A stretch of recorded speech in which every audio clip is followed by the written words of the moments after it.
મહાદેવ હર.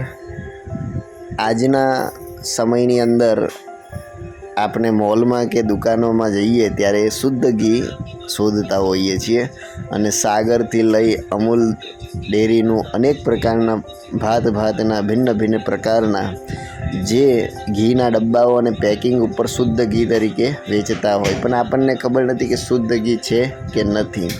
આપણે બજારમાંથી લઈ આવીએ અને એનો પ્રયોગ કરીએ છીએ રોજિંદા જીવનની અંદર, પરંતુ આપણને બધાને ખબર છે કે એ જે બજારમાં મળતું ઘી છે એ ભેળસેળવાળું ઘી હોય છે.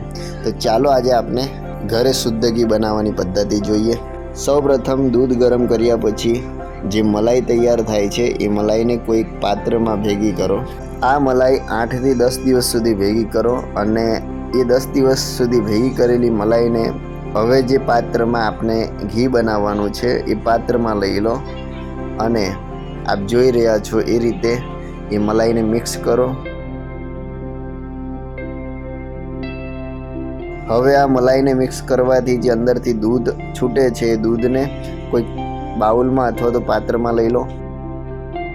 આમાં અડધો કપ 1 કપ જેટલું પાણી નાખીને પણ તમે જે મલાઈમાંથી દૂધ છૂટે છે એને બહાર કાઢી શકો છો.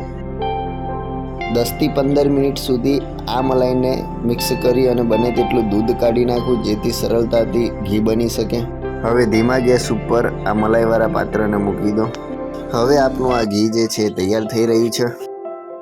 આપ જોઈ શકો છો કે શુદ્ધ દેશી ઘી આપણું આ ઘરે તૈયાર થઈ ગયું છે. બજારમાં વેચાતા મોંઘાદાટ ઘીના ડબ્બાઓ અને ઘીની થેલીઓ પેકિંગ કરેલી પોતાની બ્રાન્ડ અને પોતાના નામે જે વેચે છે કંપનીઓ, એ જે ઘી છે એના કરતાં આ ઘરે બનાવેલું ઘી છે શ્રેષ્ઠ છે. શુદ્ધ દેશી ઘી